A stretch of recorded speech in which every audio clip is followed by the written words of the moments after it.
I would really say there's two primary reasons we created this title, and one of them is that we both have taught intro psychology for a really long time, and semester after semester, we discovered that our students really hit the same difficult spots every time in every chapter.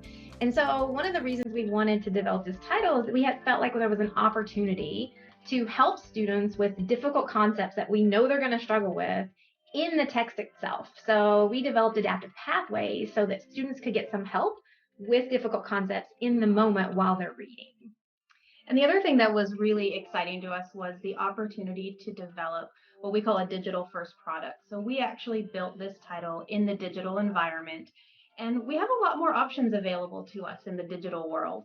So we're really able to apply what we know from learning science in terms of how students learn to figuring out the best ways to teach these concepts.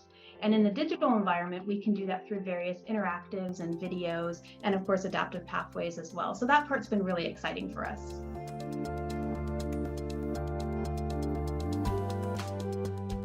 One of the ways that I think students have really changed in the last few years is that they just live in a digital world, kind of like we do, and they really expect everything to be available to them on their phones. And so we really love the Revel app for that reason, because they don't necessarily have to be at their computer. They don't have to carry a textbook around.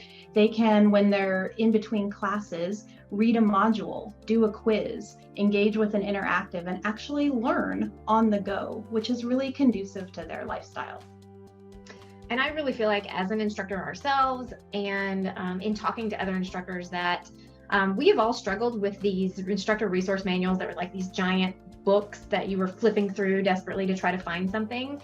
And so I think instructors are also wanting things that are easy to access, quick to learn and implement in your own class. And so one of the things that we did is develop instructor resources with every chapter having a video of that activity being conducted in a real class. So we've never had that as instructors ourselves, and there were so many questions when you read about it, like how does that work and what does that look like? And so we provided these videos so that you could pick up on an activity that you want to do, watching a 2-minute video that demonstrates how this is done in a small class or a large class.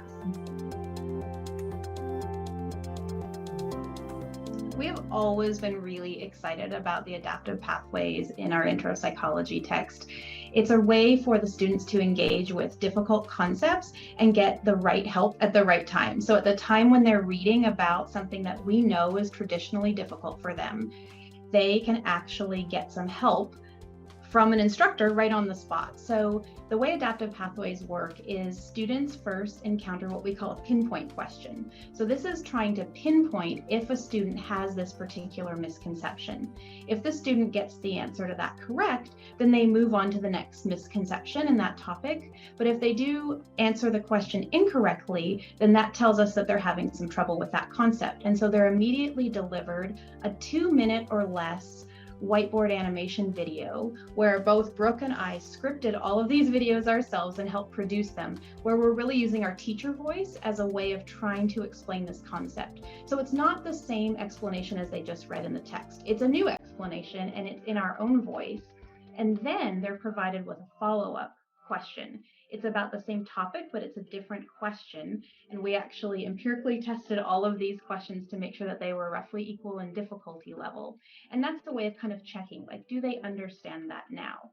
And so each chapter has a number of adaptive pathways and misconceptions in each one. And so we've always been really excited about that. And then what has just happened that we've been waiting for since the title published is that these are now assignable and gradable in Revel, which is what we wanted from the beginning.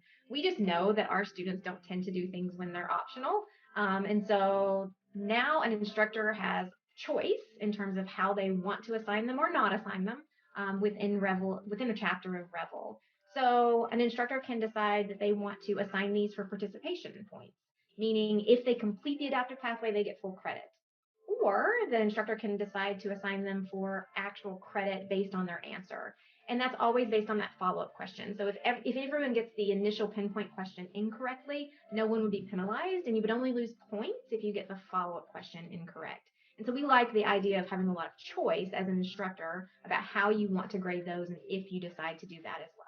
And I think there's always a fine balance with choice, because we want to provide some options, but we also don't want to be overwhelming with the number of choices that you have to make. So this seems like the perfect amount, because this is something that we've developed to really help students.